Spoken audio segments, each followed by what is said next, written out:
management strategies. I look at my calendar the year before, and so Mm, everything is on the calendar the year before as far as time wow. management. So all of my Okay. events, I know what's coming Okay. before that year comes because the date's already in place. And so we're always planning a quarter before for the events that are going to happen the next quarter. Y-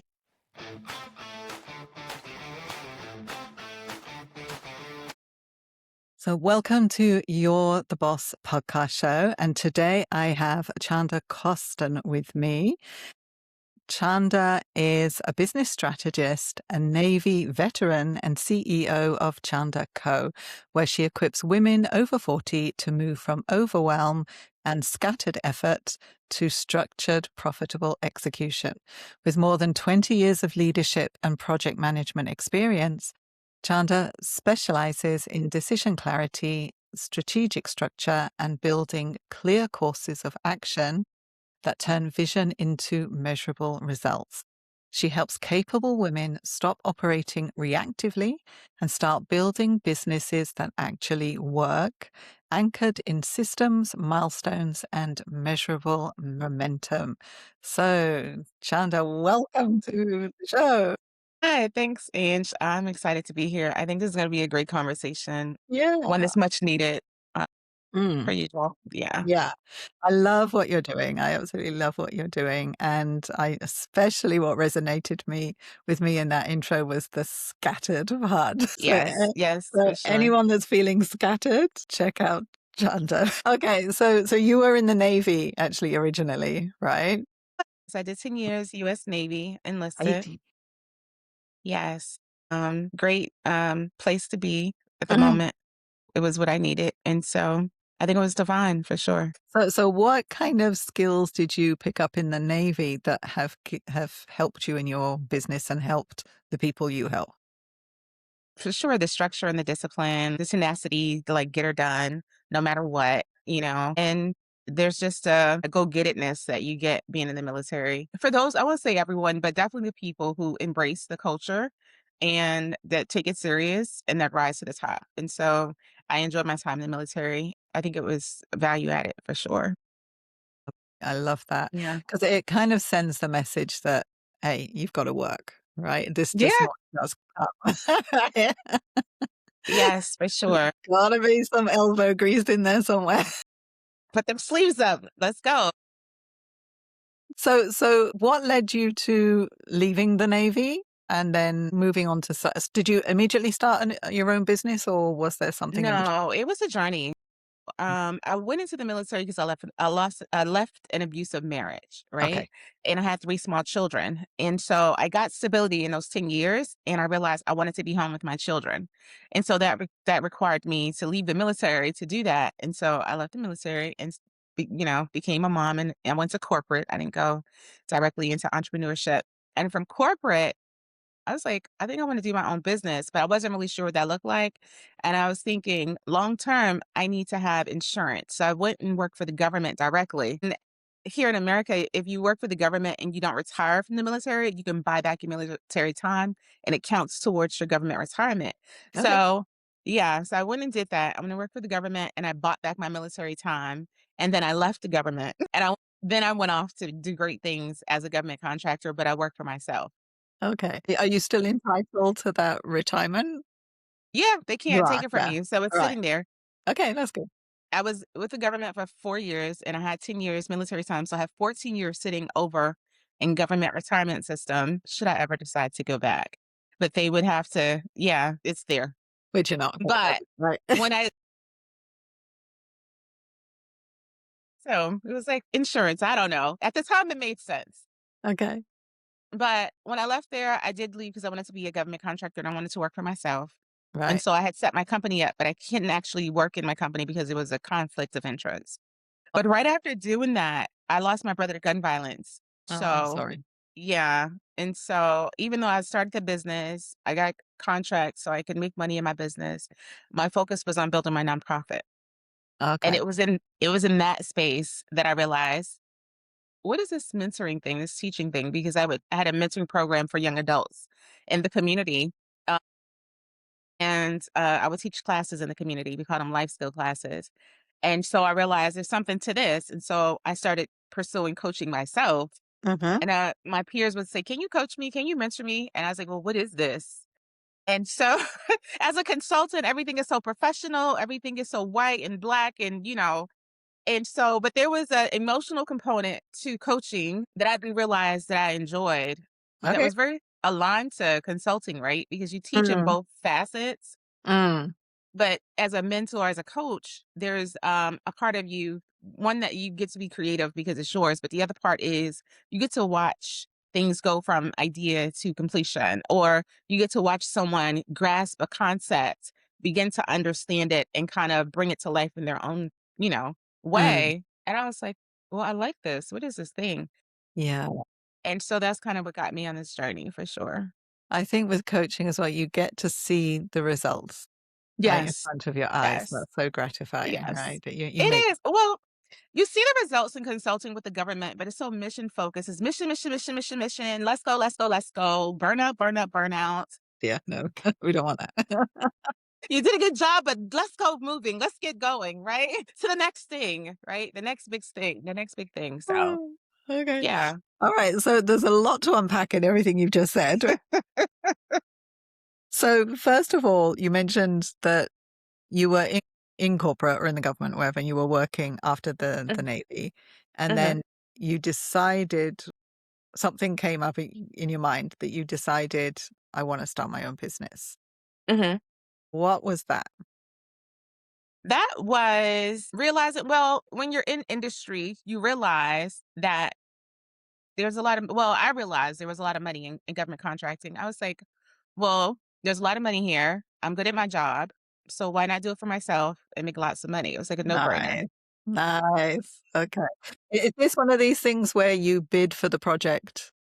Is Mhm. there some because I know in Singapore, anything you do working for the government, you go and bid for it. There's a platform where you bid, and then Mhm. they'll award somebody the job. So is that the same kind of thing that you would go and It's bid for it? very similar. There's a platform where all of the proposals come out, Yeah. the requests for proposals come out, and then they'll tell you the way that you have to submit your proposal and Yeah. what's required and et cetera. And if you feel like you meet the need or you can meet the need, or if there's a set aside, but Right. they'll basically it's all in that request for proposal Right. and you So submit it. you're lucky in a way that you were on the other side of it, right? You could see that they were spending the money and where they were Oh spending yeah. the money, right? So then realized, okay, I could get some of this up on the other side, right? Yeah. Okay, so it was seeing the need and it was or seeing the opportunity, I would say, In that the opportunity. made you set up the business, right? Yeah. Okay. And then when you said you set up the non-profit, it's actually quite coincidental because I did a podcast recording this morning. That was the start Mhm. of my day. This is the end of my day. So at the start of my day, I did a podcast recording for someone who helps people set up non-profits. Wow. So they do the consulting and they help them go through all the red tape, the Legal. paperwork, yeah, all the legal stuff. And he said he cut the time it takes down to like, I don't know, 2 weeks or something from a year in some cases it would take them to get registered. And then some of them didn't even know that they could go for tax exempt status. So he'd help them with Mm. that. So it's interesting you were talking about you just raised the same thing that you've done a nonprofit as well. Yeah. Yeah, I still have my nonprofit for sure. Yeah. Okay. So how do you manage both? Everything that I teach, I live by. Mhm. So I'm really big on time management strategies. I look at my calendar the year before. And so Mm. everything is on the calendar the year before as far as time Wow. management. So all of my Okay. events, I know what's coming before that year comes because the date's already in place. And so we're always planning a quarter before for the events that are going to happen the next quarter. Yeah. But from a business perspective, because I know that I'm already looking at my calendar the same way from my business perspective. What things do I plan to do, what I like to do, and what does that look like? And so I'm Right. not if you're planning in the moment, you're late for Yeah. sure, Yeah. for sure. Yeah. And so it Okay. gives you an idea of what your funding should look like and what kind of assistance you're going to need, if you need venues and all of those Mm. things, supplies. So that way you can kind of plan toward it Right. instead of getting in the middle of it and the sky is falling because nothing is Right. right, right? Okay. So Yeah, how do you help people then? Like we mentioned, scattered, right? So I imagine the scattered people are those that haven't planned, are panicking for things last minute or whatever. How do you get them into the mindset of? Because that's very different. That's a very different way of thinking, it very different is. lifestyle. So how do you help people in that state of mind to come over to being more organized with what they do? It really depends on how much time I have with the person. Mm, Clients that work with me in a longer capacity, of course, I have more time, but they get a very long survey and we talk about their limiting beliefs. And mm, I give them a client resource guide that lays out tools, resources, apps, recommendations based on their personal list of limiting beliefs or right, their lack of strategies. right. And so it really depends. For someone I'm just running into and they're like, "Can you help me?" I'm like, What are you dealing with?" "I just don't have enough time. I'm overwhelmed. I can't." So let's talk about it. Let's talk about, first of all, what is it that you're pursuing, right? Why are you pursuing it? Is it a passion project? Is it a business idea? Or is it something, just a good idea somebody chopped up? Because good ideas are not always for you, right? And you have to have a why that is aligned to your heartstrings that will pull you when you don't feel like it, because Yeah, motivation is never enough, right? no, yeah, Motivation stops. You have to have something stronger than motivation. And then I'll say, if it's a time issue, let's look at your calendar, see how you're spending your time. And then let's talk about the holes and gaps we see. And then let's put some systems in place, some strategies in place. And then once you do those for a little bit, let's talk about how that's working for you. lovely. Time management, one of the books I recommend to most of my clients that struggle with time management and productivity is called The 12-Week Year, and it is very closely aligned to project management. It's by Brian Moran. Mm, I have it in my other room. yeah. But it is so amazing because it really helps give people clarity. It talks about the mindset on time management, but also it gives you strategies. It gives you a blueprint. Mm, And I love it. I listen to it. I try to listen to it like once a year. I have it on Audible, but I have a hard copy. But I okay. also recommend it So it's Brian because Moran. What's the name of it? the 12-week year. Okay, yeah. Oh, Yeah. yeah, I know that. Yes. Yes. Really Yeah, good book. yes.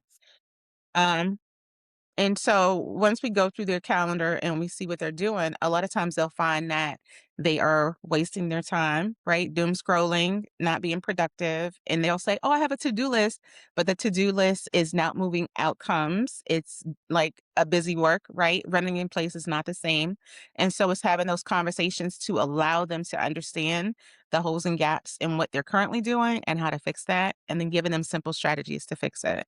And so it sounds like it's really hard, but after 1 to 2 conversations, it's actually an easy fix as long as they're willing to do the work, Yeah, which is always the which key. is always the thing, yeah. Actually, with time management, one of the things I learned, it's kind of, all the time when you learn these things, it's obvious, but it's not obvious when you're going through it, right? But Exactly. when you're Yeah. told it, then it's like, oh yeah, okay, that's obvious, right? But one of them was there's this person that I met, and he had an app that he had developed. So we thought, yeah, we'll try it out, we'll do it. And his app allowed you to manage your time and set your short, medium, and long term goals, right? And Mhm. then usually when you have your to-do lists, right? Mhm. To-do list is always the immediate things that's, coming up. So he taught us set these goals. And then for all of your long-term goals, one thing has to be on your list to do to move you forward to that long-term goal. So prior to that, it'd always been, oh, well, that's not important right now because I have to do that. So everything just gets shoved to the side, right? Mhm.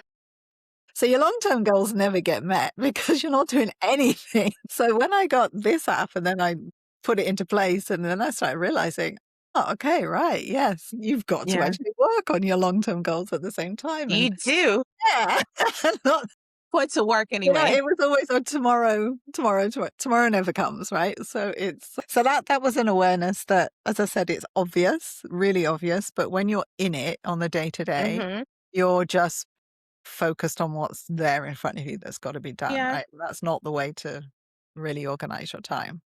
Not at all. Not at Yeah. all. So it's teaching those little frameworks that help move the needle forward so they get Yeah. those quick wins. Yeah. And they want to keep doing that because the brain says, "Oh, we did it. We did it. Yay, more, more, more." And so they keep going. Yeah. It's how we Yeah. wired Yeah. for sure. Exactly. And then what do you advise people in terms of if they're always saying they're busy and I've got all these things on my to-do list and I have to keep moving things off or whatever, or they're not doing the things that, as you say, move the needle, but they're doing things that maybe because they're comfortable doing it, they like doing it. Should they hire someone to help them with those things? When should that hire happen?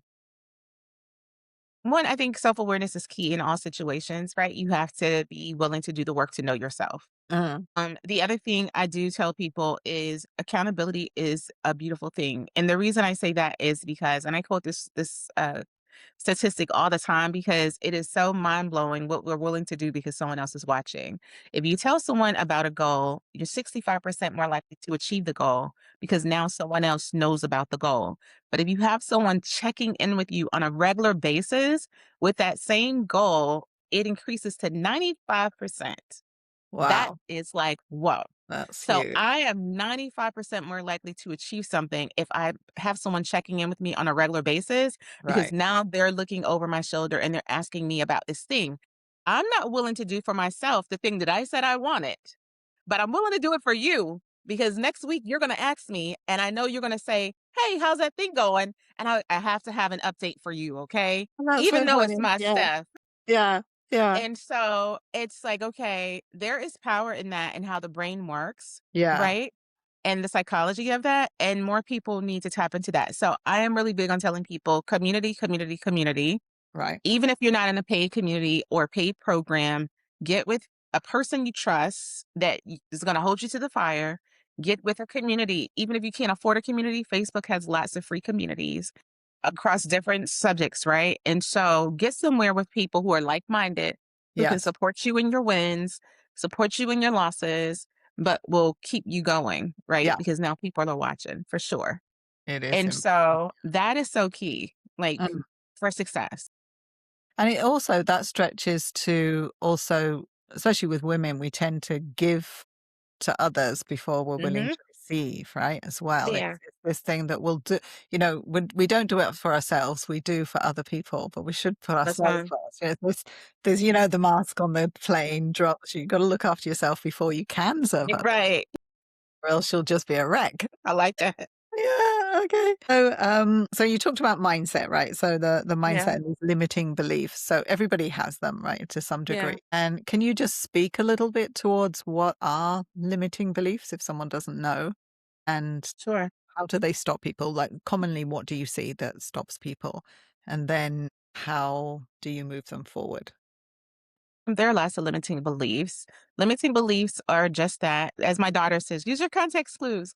Limiting the beliefs that limit you from reaching your fullest potential or from getting the things that you say you want or from completing a task or goal or from having success, a limiting belief. If your goal is to lose 20 pounds and you tell yourself that you can't, you tell yourself that you're better off overweight or nobody's going to like you even if you did lose the weight or it doesn't really matter. Those are limiting beliefs. And the way that you change those is by changing the conversations you're having with yourself, changing the information you're feeding yourself, changing the conversations that other people are having with you, which goes back to Yeah, that strong community. yeah, And so there's work that has to be done in all of these situations, but you've got to want it enough to do mm, the work to change mm, the mindset so that the belief is no longer limiting, it is now empowering, right? yeah, And so it's very key that you're reading things that are going to feed you and that are going to change that so that you no longer say can't to I can. There's a quote by Henry Ford that I quote all the time, and it says, whether you think you can or you can't, you're absolutely right. I think I put absolutely in there, but he says you're right. And I totally agree with that, right? that's my I was favorite not, quote. My favorite yes, quote. was not supposed to do a lot of things that I've done in life, Yeah, statistically speaking, right? But I've done all of those things because it was like, in my mind, if you did it, I can do it. exactly. And Yeah, that's how I think, and that's how I yeah. move. And so when I set out to do a new thing, I'm looking to see who else did it. So Mm. once I see someone else, oh, they did it. What did they do? Okay, that's how you do that. Well, let There's me write that down. And then I Yeah, start to walk it out. And I may have to tweak it for my situation. I may have to tweak it based on my experience. But if you do 80% of what's required to achieve a goal, you yeah, will have success. yeah. Right? And so if once you know that information though, it begins to change how you move, how you think, how you Mm, show up, right? And that's so important. And so I love talking to women and entrepreneurs who come Mm, to me and they're like, well, I have this little idea and I really don't know if it's going to work. But I was like, well, tell me about it. Let's talk about it. And it's, well, it's just this thing. And they begin to talk about it and share it. And I was like, oh, that sounds amazing. How are we going to do that? And then in a few weeks, they come back and was like, "Oh my god, I couldn't wait to talk to you." And they show up with all of this energy as if they're a whole nother person because I allow them to use their imagination and to bring what's in here and what's in here mm. out into life Right. until we begin to give it form They and we begin. speak it into Yeah, life, right? exactly. And Nice. so the person transforms in front of you because now the thing that they thought nobody cared about or they thought was impossible, it's like, wow, this thing might Yeah. actually work for Yes. sure. Yeah. Yes. There's another quote that brings to mind is, "Would those who say it can't be done get out of the way of those doing it?" Thank you. Please and thank you. So I think that's, yeah, it's just, and I think as well, like as you said, you mentioned community. Surrounding yourself with the right people is so important because you want people that will lift you up, not bring you down. But also the way you talk to yourself is so important. Mm, Right? And very it's important. so easy if you are on your own to go on a downward spiral if things aren't Mm, working right, right? But then you go out, you meet community, you talk to people, and then suddenly you're back up again, right? So mhm.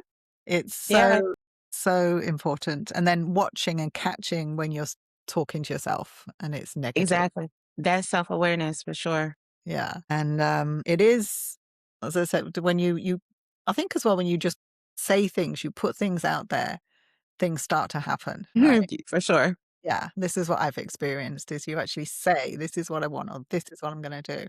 And then, but if you just keep it inside, Yeah. nothing really happens. So communication to yourself, communication with other people, getting the energy from people. I think that's, Mhm.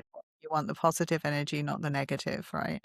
Really Yeah. important in running a business because a lot of the times when we run a business, we're alone a lot of Mhm. the time, or even when you've got staff, you're still at the top, you're alone, right? Yeah, That kind of stuff. So it's important to have community that understands as well what for you're sure.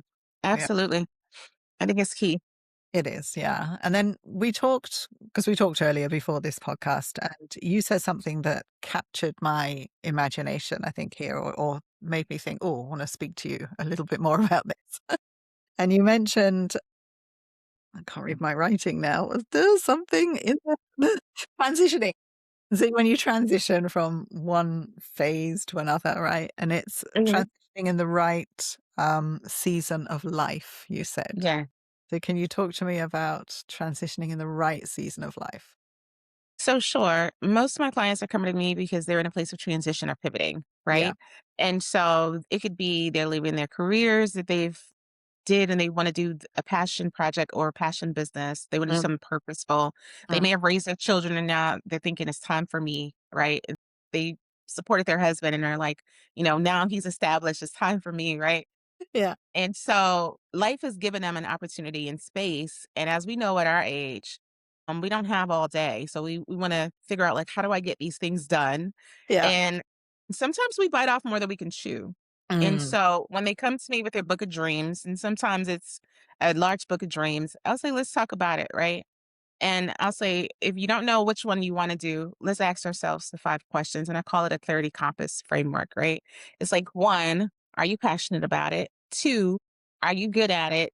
Three, what problem does it solve? Four, will people pay for it? But five is the one you want to talk about. And it says, does it fit the season of your life?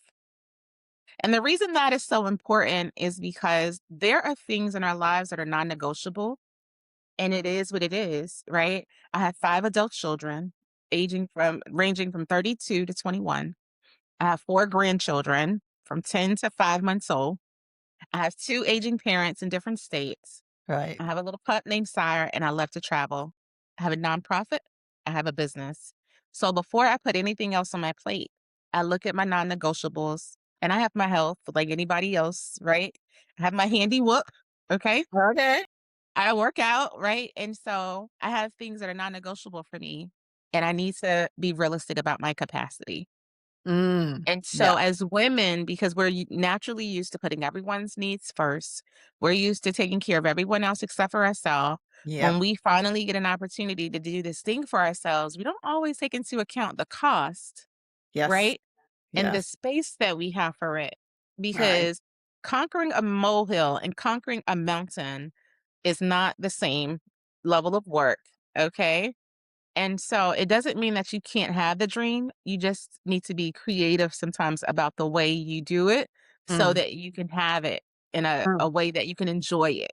Does that Yeah. make sense? Yeah. So it doesn't burn you out. So you don't want Yeah. to create something to fit around your life, Mm. right? Mm. Your life shouldn't fit around it. It should fit around your life. I said Yes. that backwards. Yes. For Yes. Yes. sure. That's right. Yeah. I experienced the same when I was learning how to manage my time. Mhm. And it made me realize this is a really powerful thing because I was always saying, yes, yeah, I can do that. There's no problem. Yeah, I can do that. It's not going to take me long. Blah, blah, blah. But these little yes, yes, yes, yes, yes, all throughout the week add up. Then it's like when you actually know what's on your calendar and you know what you've Mhm. committed to and you know what you've got to do and you understand how long it's going to take you and you've Yes. suffered for some time because it's going to take you longer, then you begin to realize, well, no, I can't do that because I literally do not have space on my calendar to do it. I don't. And if Yeah. you're not doing that, then you end up saying yes, yes, yes, and then Yeah. not being able to make the commitments because there just physically aren't enough Yeah. hours in the week for you to do it, right? Yes. It's so important. Boundaries. Yes, yes, yes. Yes.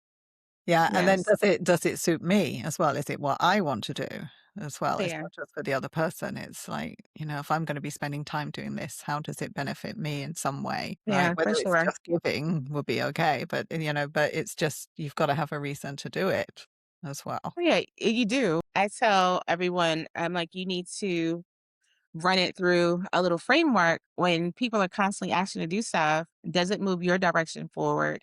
Yeah. What's Yeah. the demand for it time Mm, wise? And is it mm, going to drain you? Like, what is it mm, going to take from? mm.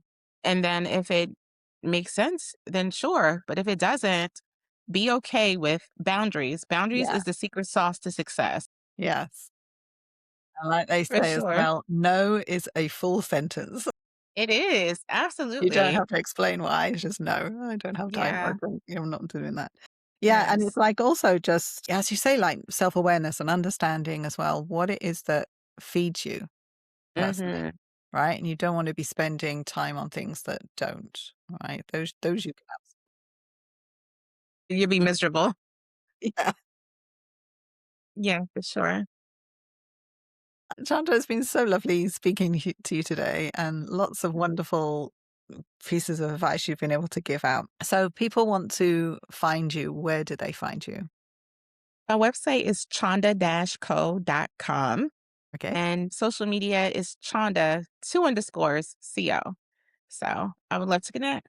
Okay, I will put those under wherever people are listening or watching this. So do get in touch with Chanda if you've enjoyed listening to her, and I'm sure you have, and need the information that she has, and you want to convert your scattered life into something more organized, then I do recommend her. So Chanda, so lovely speaking to you today. Thank you so much for your time. Likewise, yes, it's been a great conversation. Thank you for listening to the show today. And if you've liked what you've heard, then do subscribe to the channel wherever you see it, wherever you're watching it. And if you're on YouTube, ring the bell so that you can get notified when we upload another episode so you don't miss the episodes as they come up.